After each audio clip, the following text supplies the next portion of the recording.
Okay. Attempt at making a commentary video on one of my videos. Well, my time-lapse videos at least. Right. For future reference on future me, I'll be playing on the Invisible Zero.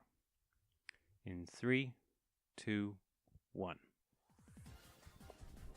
Alright. Fun fact, this isn't my first time attempting this. Last time didn't end so well, so... So here we are. Again, for me. I suppose I should get the basics out of the way. Source Filmmaker, what it is. Well, it's an animation tool software. Except, I don't use it for animation. I make posters with it. It's a thing people can do. It's an option. It's a choice. I chose to do posters, so that's fun. What you should be seeing here is my first attempt at doing a time-lapse video. So this one isn't as much... It doesn't have as much effort as my usual stuff has. So this one's a very quick slop job, I label it as. So nothing here is up to standard, up to snuff in my usual things. So there is no actual final picture as well. You'll never see the final product online. There's no image. It doesn't exist. Just this video, which I haven't uploaded either. So this is a bonus for people who are listening to this. Yay. So anything you see here is not my usual stuff. I'll be probably stating that a lot. But for some reason, right here, I've been putting too much effort on the lighting. Don't know why. Yeah, I actually am putting too much effort here. Weird. It's supposed to be a test. Oh. Here's me attempting to figure out what the hell's going on with the lighting. It was my first attempt at using radius. Didn't know what it did, didn't know what it meant, but then I figured it out in the end. That was fun. Not. Anyway, here's the first real video. The first one that was first uploaded. This one's pose. Most of these poses are based on real artwork. Most of them, not all of them. I shouldn't be basing a lot of these based on real ones because it's kind of copying, isn't it? Oh well. This one's... Most of the Sonic ones I do are mostly based upon the Sonic channel artworks, which I think capture the Sonic art style a lot. Or Sonic in general. So I think it captures it pretty well. This one's based on a pretty, I'd say fairly popular pose. You can probably guess which one it is.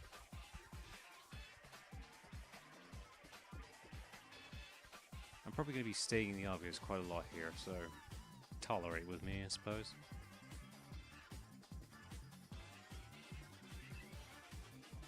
I suppose we should be pointing out some general rules and tips, I suppose, for anyone who's listening to this.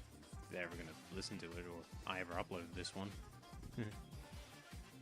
I guess basic tip for anyone who's planning to do any of these is basically when you're posing a character, make sure you use as many of the bones as possible for posing. Never leave it in its stock basic position.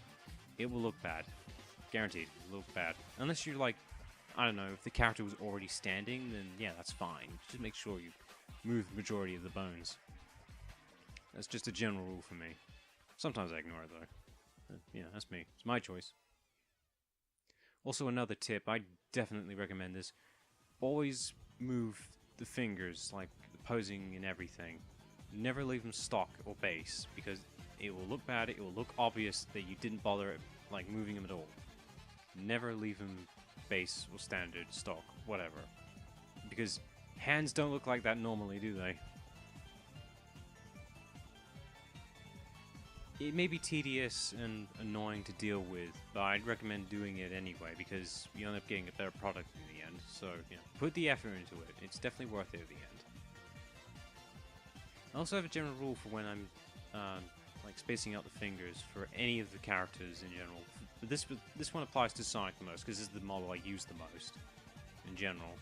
I always space out the fingers dependent on where the middle finger is. What I mean is, I space out all the fingers in adjacent to where the middle finger is. I leave that one alone, but I space out the others from where it is. Because logically, it's labeled the middle finger, so obviously that's where the middlemost finger is. So you space it depending on where it is. It usually works. It's just how I do it. Yeah. And another tip for anyone doing these things is lighting. Use a good amount, say maybe 4 or 5. I know it sounds ridiculous, but I recommend doing it and placing them smartly as well. Adding more lighting just makes a thing like your poster or any pose, picture or anything, it'll make it look better, guaranteed. It'll make your character look better. If you only just do the 1 or 2, some people say that'd be enough, but for me, I'd say use as much as you want, as many as you need. But maybe sometimes minimal is enough, but I say go to town, use as many as you can. Maybe like 5, or sometimes I rarely use like 8. That depends on how intense the image I'm working on is. But as you can see here, for some odd reason, I usually do care. I usually care about how the background's affected on the environment here. Actually, that video there was my first real usage of the backdrop you see there. Yeah, that one. Because before, for some odd reason, I never properly utilized it. No idea why, I just had it there. So on that one, I just thought, wait a minute, I should be using this thing and not just having it there. So I properly used it there, kind of. Not fully, but I will do soon. This one doesn't use it, sadly, for some reason.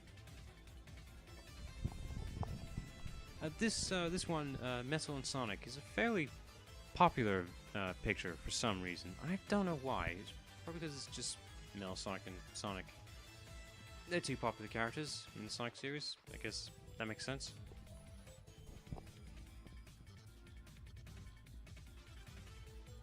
I have a general rule when I'm ever using Metal Sonic for anything.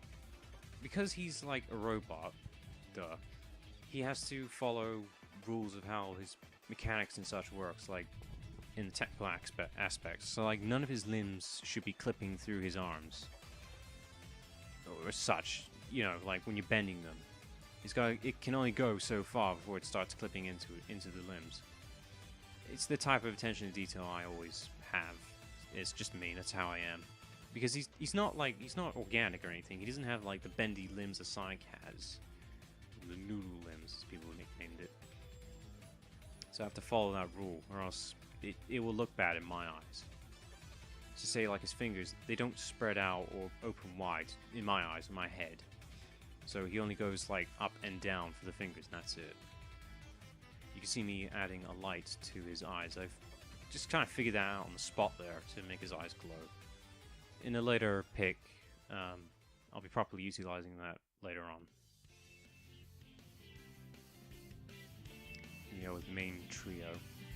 It was just an original idea I had on the spot to do.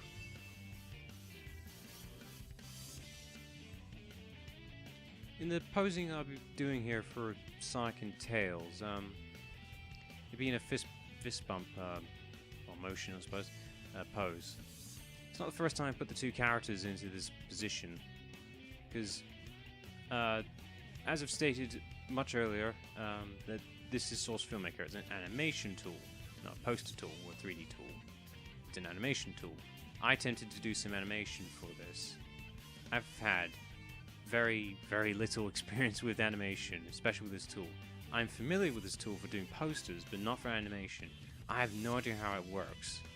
So my attempt at doing it was disastrous. I did not know what the hell I was doing. So that was fun. So that project ended up being scrapped. But I suppose they salvaged the idea of the pose, so that's something.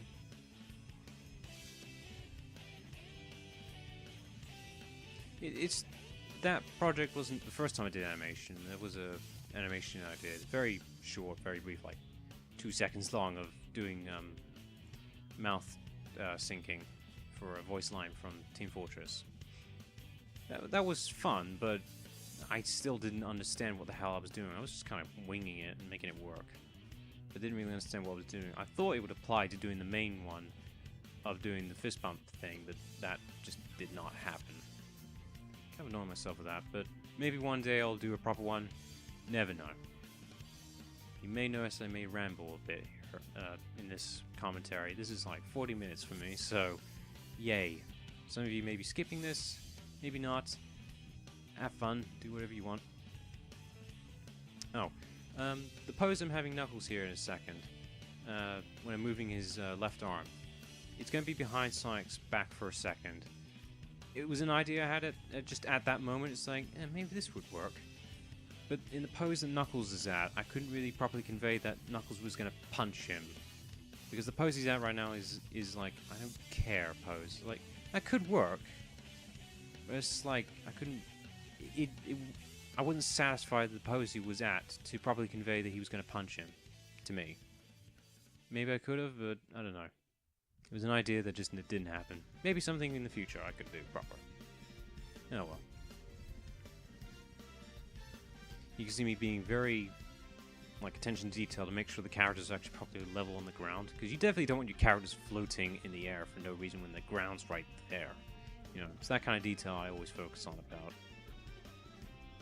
You really gotta be careful when you're doing, like, finger posing and such, because I tend to make sure none of it's clipping. Because if it's clipping, it will look bad. Like, that's just general 101 right there. Make sure no limbs are clipping.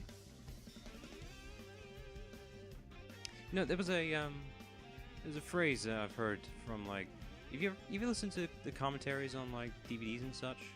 Well, if you have, that's probably why you're listening to this video right now. It's a commentary. On, like, the Pixar commentaries for Pixar films, some of the people that worked there had a phrase of, what was it? We sanded the undersides of the drawers, which basically means putting effort into areas people will probably never look at or not notice or anything, but it's effort that's put in there nonetheless. I kind of follow that phrase a few times here and there. It's like me putting the effort and attention to detail in areas that shouldn't be mattered or bothered with. But to me, I'd say it's effort well worth putting into, because you end up making a greater product in the end, like this one. Quite happy with that one. So not long afterwards, which is basically the day afterwards, I thought of why not do a Team Dark version of the main trio. You can see me seeing their two Omega models. The one that was there for a second was the one from Sonic Forces. The rigging on that is off. It's not. It doesn't work the way I like it to. Compared to this one, much better handled personally.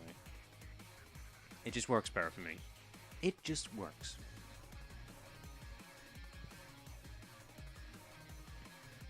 At this point, I'm properly utilizing that background, the photo shoot background. If you're not aware, sometimes in real life, they have, when people doing photo shoots and such for, you know, real cameras and all that stuff, they have these built-in or temporary walls, which are curved white or grey walls it's for lighting purposes. Makes the picture end up looking better. So here I am properly utilizing it for once, because previously before I just had it there for some reason. Never used it. No idea why, I just had it there. An interesting thing about this picture, when I placed Rouge here, I found out not too long afterwards that I couldn't move her from where Omega is. So what I mean is I can't tilt Omega's I couldn't tilt Omega's torso like left and right without Rouge not following Omega. I don't know if I could like link Rouge to Omega on the rig on any of the bones. I wasn't aware of it. Maybe there is a way, but I couldn't figure it out at the time, so I just dealt with it. So the position Rouge is at, she's staying there.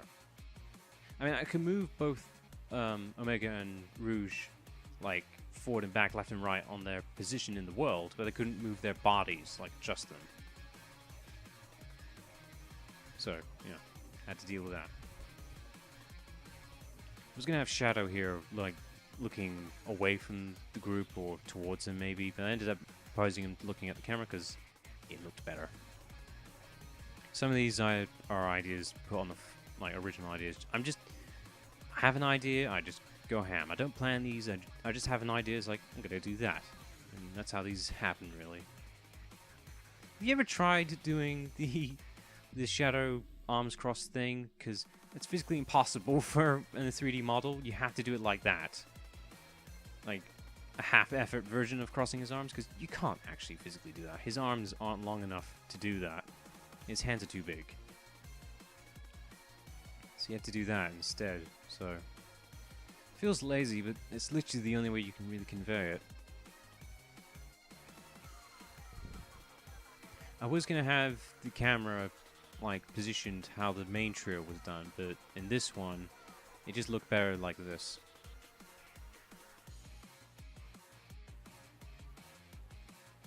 Here I am, like, putting the effort, making sure Rouge's hands are properly holding onto the bar on Omega's shoulder. I shouldn't be bothering, because that's like a part you're never going to see, but I put the effort there anyway. And here I am with the lighting. Suppose give out another tip about lighting. I don't really have much. I have no like 3D animation experience with any of this, so any of this is from my own personal experimental stuff. Make sure you have lots of lighting. Just lots of lighting. I probably already said this a few minutes ago. I may have forgotten. But make sure you adjust all the lightings for the shadings, the shadows, and all that such. Make sure you adjust them. Never leave them stock, because sometimes you may just want to alter them. Oh, and here's a little thing. You may have just noticed. If you notice on the lights, there's those two little dots on the background there. Those lights are positioned exactly where Omega's eyes are at. For some reason, they clip right through the model when I've minimized them in such a way. They clip right through the model and go to whatever's in the background and such. But they make Omega's eyes light up, so that's something. That's not a skin or anything, that's just something I put on there. I learned that from previous experience with a different model. I may talk about that in the future, I may not.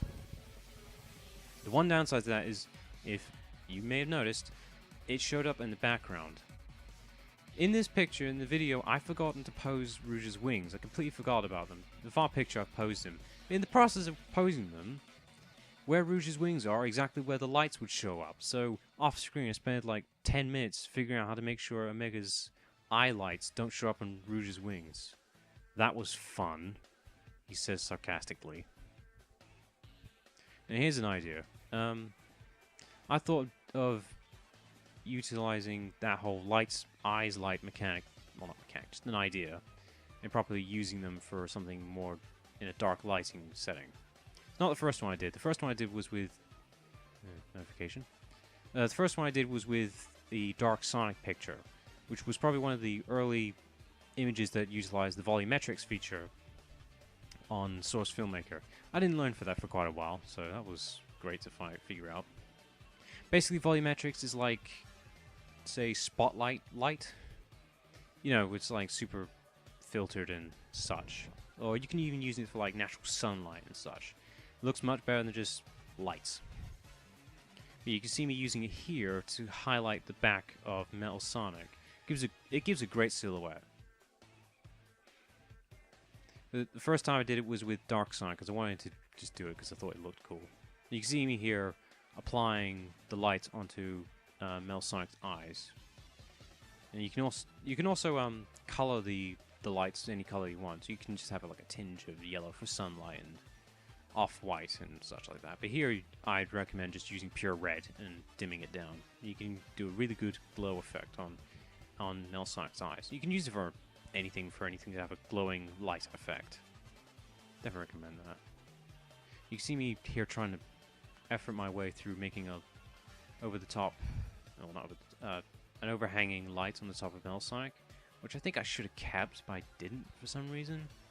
Because I think it looks better here, but I ended up removing it in the end because I couldn't be bothered to figure it out correctly. I wanted to keep that whole dark silhouette thing, but showing just enough, just so you can tell what the hell you're looking at. Like right there, that would have been cool to keep, but I didn't keep it. I don't know why, I just couldn't deal with it. Yeah, it's a basic silhouette. Oh, make sure you, when you adding lights, make sure you put like rim highlight lights and such like that, using the bloom effect and such. It helps for me. Sometimes the source's default bloom may be a bit too powerful depending on how bright the map is and the lights are. Just constantly alter and edit and all that stuff. Never leave things stock and standard as is. But in the end, you end up making these types of images, which I think are pretty good. I do think that one could have been better. Ah, these models. Right. Where do I start? For Source Filmmaker, it comes with, well, you have to get it from Steam. Steam has a thing called the Steam Workshop, which is basically a modder's paradise, shall we say, where you can get like models, in-game modifications and such for majority of games. But Source has one for, well, models and maps and all that stuff. One of them is for Ben 10 models, which I used to be a fan of back when I was a wee little lad. But yeah, it was the shit when I was a kid. So when I saw this in the workshop, I was like, oh, cool, I can make this a thing. I can do a thing for them. So I decided to do this. Now, in the process of this, you may notice 4 hands, 4 fingers. Great. What's even worse is that these models are not rigged quite right. They're not up to the standard I'm used to. They're good models. I mean, they look correct when they're at the T pose. They look correct. But they're not quite polished enough to my standards. So I have to move around the fingers a lot more than I should to correct them and such. Oh well. Oh, bit of a funny story here. When I finished this image, I was going to show this onto the Steam Workshop page for the Ben 10 models. The most workshop pages have like an artwork, little discussion page or whatever, so you can show off the works you did with that model. When I looked into that page, I was going to show this one. I looked into it, and someone already did this before I did this one. It's like, ah shit, I accidentally copied his work. I do personally think my one's posing is a little more accurate, but his lighting is far superior compared to what this one was. In the later images, I do a much better job with the lighting, because here I don't think I did it right. It doesn't feel right to me. But stuff happens. I'd say his one was better, like production quality wise. Like his lighting is much better than what this one was. But I think my pose is a bit more accurate, but that's it. Your pose on a model means nothing if you can't do good lighting. Your posing may be great and expertly crafted, but if you can't do lighting, it's gonna end up looking like shit no matter what you do. So here I am, we're doing Heat Blast. I'm pretty sure Heat Blast is like everyone's favorite alien from Ben 10. I know he was mine, that's for sure. Hell, I think I still have the toys for him. Did anyone collect the toys for Ben 10 series? I'm pretty sure everyone did. Maybe it's a kid's show, it's a general rule. Oh, you may notice, on Heat Blast's hands, or quite a majority of the models really, they have these weird texts on like the textures for some reason. I don't know what that's about. It's either I'm missing something or everyone has to, like, the models are like this. I don't know what's going on with that. I'm either missing something or I don't know, maybe the models are bugged. I mean, it's a sign saying that these models weren't properly done. I love that glow effect going on with them. I want to use that for something in the future, maybe. I didn't realize how detailed the rock materials are, because they're really detailed. They're really well made. When the lighting's put on, it's like, oh wow, this is really professionally made. The models are crafted really well. It's just the rigging bones are really odd. You know.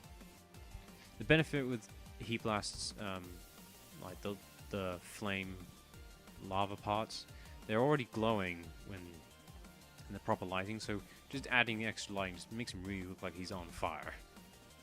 Kind of saves me the effort of putting effort into him. But you know, you gotta put effort to make it look good. It is a really nice, like, fine material. Like, it's good, it's solid, it's nice. I like it. Ghost Freak, probably one of my favorite characters in the original Ben 10 series. And yes, I mean characters, because if you remember, this alien rebelled against Ben in the Omnitrix.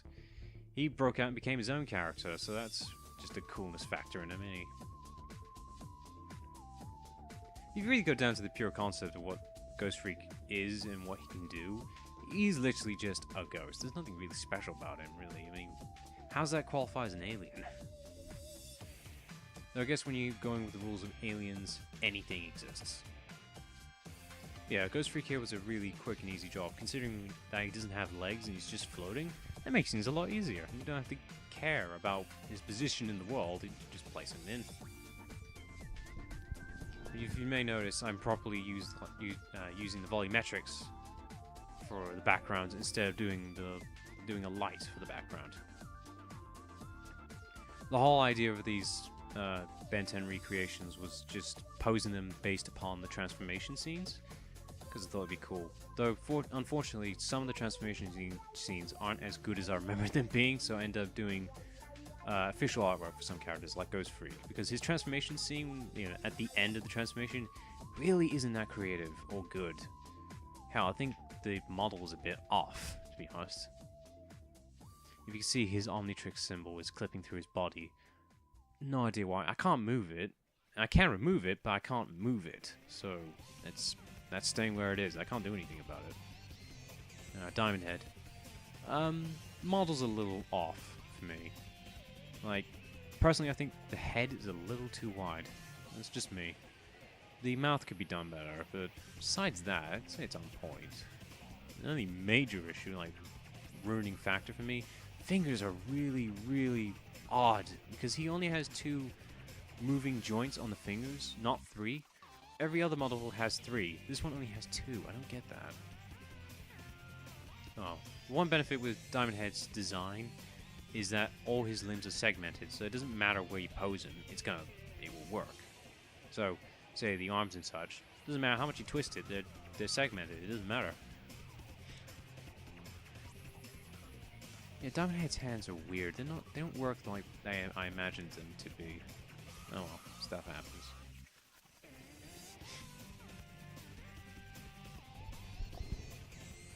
Okay. Sorry if there's a weird cutout. There was a disruption for a second there. But we're back. Diamond Head, right. I lost where I last was. Oh, doing lighting here. Now I need to get back into the motion of it. How about that? That's not disruptive at all. I guess I should talk about the Black Forest thing. They are a workshop item choice thing. You can either have... There is a workshop mod for it to be like a add-on for like on the camera, or it can be a separate 3D model for like 3D effect or something like that. But I usually try to use it, but I end up not doing it correctly, personally, I think. Well, Accelerate here. Let's try to keep on topic. Accelerate's model here is unique. I haven't dealt with a character model that has these types of legs. I haven't tried to use these types of legs. I'm not sure what to label them as. You know what they are, like... I guess the best description is wolf legs, I suppose. I don't know what to label these things as. I haven't dealt with these type of legs before, but they're interesting to try to make sure they look normal. Accelerate's faceplate thing. In the cartoon, you see it shift, like move upwards, like in the inside of his helmet. This model doesn't have that. It doesn't have that kind of like bone rigging or whatever that does it for you. For what I do here, I don't just move the mask, I actually shrink it to make it disappear. Because the artwork this is based on, that faceplate isn't there. It probably would look better with it, but yeah. Oh yeah, for this one, the lighting, I ended up putting a lighting effect, but I accidentally did, because I didn't intend for it to be there, but it ended up looking really good, so I kept it there. It was like, oh, it actually looks nice, so I'll work with it there. You'll probably see in a second here. Oh yeah, nah, that's not what I'm talking about, is it? It's just going to talk about the lighting, using the volumetric lights, the one in the background, changing its colors to green. Now I'm talking about it. It's probably one of the first times I actually properly changed the lightings to something that isn't just white. I should be doing it more often, but I just can't be bothered to figure it out. Oh well. Yeah, these Ben 10 models, they're not that professional, I'd say. I'd say the character designs are on point, but whoever did the rigging for them is really off. Like, they're not good enough. Like, there should be more bones of where certain places are. There should be better flexing and such and all that stuff. Yeah, well. And here's Ripjaws. Probably, when I was younger, was probably one of my favorites, just for the fact of what he was. Sadly, he's never used that much. He's probably one of the least used aliens ever, and I thought like Grey Matter was one of the worst. But then they made a whole character out of Grey Matter species, so I kind of put him up there on one of the graders. Oh well. I still think Ripjaws is one of my favorites from then.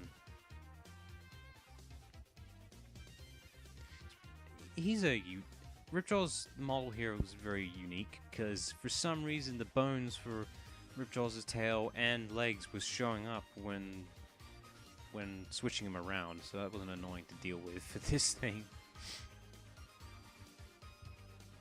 I also had to manually shift the jaw into place because in the artwork this one's based on, it is really wide and you can't just hinge the jaw open. I had to shift it out of place. I'm basically dislocating the jaw.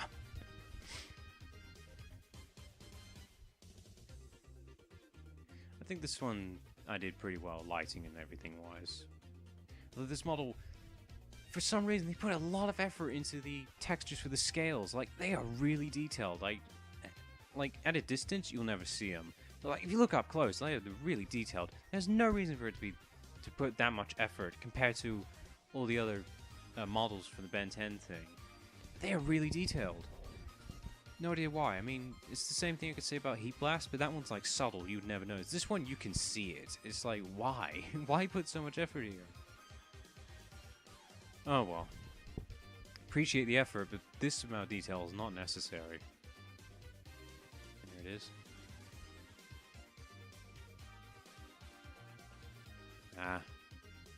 Probably one of my more favorite works, methinks. This was a commissioned artwork that, well, not commissioned, requested artwork. There's a difference. I do request artworks for, like, on my DeviantArt and such, which is where I post my final pictures, if you're wondering.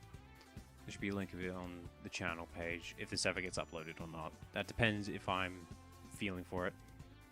Anyway, this was a requested piece of artwork for me to make, which I was more than happy to do.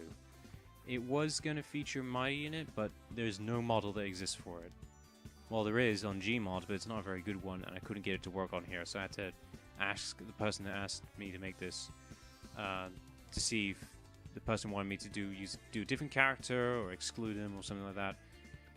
Stuff happens, you know. Yeah, I was more than happy to do this one. This was my... I had to say this is probably my most favorite one to make because there was so much effort put into this one. Basically, what the person asked me to make was to basically make a dinner date, essentially, as the title says, dinner date. Except I took it a little further. I wanted to keep Sonic in character. I didn't want it to make generic, oh, Sonic and Sally here, and having a date in a diner and such like that. I wanted to make it a step further, keeping it within Sonic's character. What better than to involve it with chili dogs? I thought of that at the moment. Thought, yeah, he's probably going to be eating chili dogs. The hand posture here was just going to be him showcasing the chili dogs that'd be the center of the table in a minute. It ended up him holding a chili dog instead. I didn't intend for that to happen, but it did. Accidents happen, I suppose. That's what happens when you have artworks that are envisioned in certain ways. Things change. Like, it looks good in your head, but then when you try to realize it, it ends up shifting and changing so much it becomes something else completely different. That happens a lot. But sometimes it's for the better. Sometimes you make something completely good or better. It happens. There are a lot of pauses in this video. I had to step out for a few times on this one because there was a lot of models I didn't have. Like, say, I didn't have that plate. For example, I didn't have a model of a plate at all. There were plate pieces, like, shattered, but no standalone plates. Not even, if you saw earlier, the sandwich didn't have a standalone plate, so I had to go and get one. Later on, you'll see me get a particle for candlelights. I never used particles before. I didn't want to use them, to be honest. It's kind of one of the request rules I have on my page, because I don't want. It's inexcusable. I just don't want to use particles because for some reason for Source Filmmaker you can't preview particles, so you have to open them up and see if it's the one you want. If it's not, you gotta go back in and out to figure out which one's the one you actually wanted, and it's a real pain to deal with.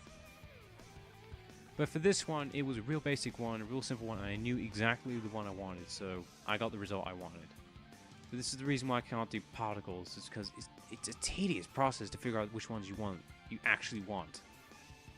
Compared to like getting models, because the models, you have a preview picture of what you want. So why isn't that the same for particles? Unless there's something I'm missing, there's no way to preview particles for me. Real shame, to be honest, because I would like to use them more often. One thing that the person that requested me to do this was to use the original Sally design, not the reboot design, which you'll probably see in the background a few times. I'm more familiar with the reboot design rig because it's much more updated and much better to be used and reliable. I was just going to pose everything here for the reboot design because it's better, and I thought just copy paste everything in the animation rig and shift it into the original design Sally. But I tried that and it ended up looking like utter shite, so tough. Stuff happens. You can see me here flexing the fingers and such, involving with the environment. It's the kind of attention to details you're probably never going to see. I mean, you can look in the preview in the bottom left. It's being blocked by the candlelight, but I've posed her fingers so it's actually properly being pressed against the table. That kind of detail is probably never going to be appreciated or seen or anything like that, but that's the kind of detail I do. That phrase, we sand the underside, we sand the undersides of the drawers or tables or whatever. It's putting effort into areas you'll never see or appreciate unless you see these time-lapse videos, which I don't think many people do. Oh well, it's out there, so that's something. The person that asked me to make this thing wanted Amy to be in the thing. Originally it was going to be a double date thing with Mighty and Amy with Sonic and Sally. I'm like, that's a topic I've never heard of. A shipping or pairing. I've never heard of that one before, to be honest, but that's a thing. But I didn't have Mighty, so changed the plans. So instead of Mighty, it was Cream. So now it's just Amy and Cream, like, on the sidewalks. The person just wanted Amy to be in there, so I was like, yeah, sure. The person wanted me to have Amy and Cream just like window shopping or just chilling out, and I was like, no, I can get them involved here. So I just have Amy and Cream in the background pointing or watching or just quickly glancing at the scene that is going to come up soon. Now thankfully I'm one of those people that respects majority of the Sonic characters, and that includes shippings. I respect everyone's opinion on them. I do not hate on everyone's opinion on them. There are some I dislike, but I respect the majority of them. You do you. Just don't shove it in my face. That's my thing. That's my way of seeing it. Just don't shove it in my face. So here I have just Amy. What probably most people do if they hate seeing Sonic and Sally and Amy not involved, what they probably do is seeing Amy being angry or shouting or something like that, just begging for attention. I don't do that because I respect the character. I'm mostly doing what, let's say, Archie Comics did for Amy, which is basically respecting it completely. Not getting in there, not getting involved, not trying to take Sally's position. Just, well, enjoying. Let's say. It's like, she can't be in there, but she can sure as hell have fun with it. So saying she can laugh. Let's say that. So here we have Amy just noticing this event going on, saying, "Hey, Cream, look at this." That's the idea that came in my head, so this was what I could do. I was just trying to respect Amy's character. I'm not one of those people that shit on her, because, well, it's just disrespectful, isn't it? Here we are having the pose and such. And if you noticed, you probably have noticed, Amy is floating. She is not tall enough to reach the pavement. Normally most people do is, well, basically enlarge the characters to make them fit. I'm like, nah. I just shift the table. It's basically forcing perspective here. It makes it look like she's walking on the pavement, but she isn't. Here we are with the lighting phase. I had a real tough time trying to light, what is it, cheese? The chow. I was trying to light the chow, but I just couldn't for some odd reason. It took me a bit to get that correctly lit without standing out like nothing else. And the thing is, these were the background characters. They're not supposed to be the main focus. They were just supposed to be there, but I spent so much time trying to light cheese. Oh well. I was also trying to get the pose for cheese correctly, because if you look at the preview screen, you can't really see the smile on the chow that well. It's so small on the thin line and all that such. Oh well. You can see the particle right there. It's a really good particle for a candle flame. Like, a little too good, to be honest. I was expecting it to be a generic flame, and no, it's really well made. So with that factor in mind, I had to make sure the characters was lit correctly. Just gotta do candlelight and make sure it's coloring and all that stuff. It's the first time I really paid attention to it and make sure everyone was lit correctly. It's the most amount of effort I put into, and it's the most amount of lights in this project I've ever done.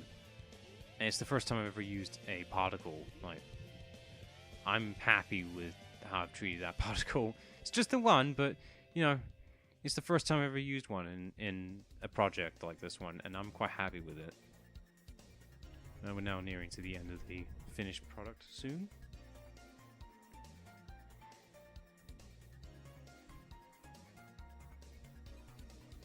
Yeah, there it is.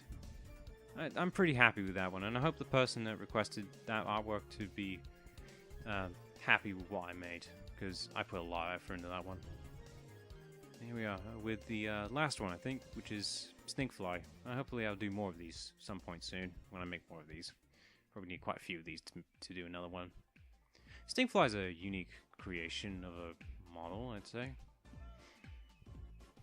Because I've never dealt with an insectoid-like character model before. But all in all, my general experience with Source Filmmaker, which I've only had, believe it or not, just a year's worth of experience, just 1 year. Never did any 3D animation or anything like that before, none experiences whatsoever. Well, I guess technically, I've had some experience with 3D tool software, believe it or not, from Gmod. There's a mod on Gmod which you can do character posing, which would act similar to Source Filmmaker. So that's why I've been so familiar with this when I jumped into Source Filmmaker finally, when I got a more than powerful enough computer for it. Seriously, if you're planning on doing Source, make sure you got a PC that's worth, you know, it's powerful enough to do this. If it can do today modern games, it can do this. There's no like optimization settings for Source. You just play it as is. Kind of a struggle, but you gotta deal with it. It's a 3D animation software. What do you expect? You expected to play games from the 2000s? No. Yeah, here's Stinkfly. It's not a hard challenge, just gotta be aware of his legs and all that such. Also his wings. His wings are really weird and picky. Like, I couldn't look at the wings correctly up close on the work camera there. Oh, the work camera is essentially, it's the camera that you use that isn't going to be main focus, like camera 1. The work camera is basically your way to look around the area without affecting the main character, so you don't lose its position and such. That's why I got 2 screens. One to focus on the main product, and the one to just look around. Make sure everything looks correctly, and all that such, posing such. Yeah. Here he is. Oh, this is the end of the video, I believe, so I hope you enjoyed my commentary, and hope it wasn't rambling too much. And hopefully I plan to do another one of these. So, this is me signing out, the Flying Demo Man. That name, that name.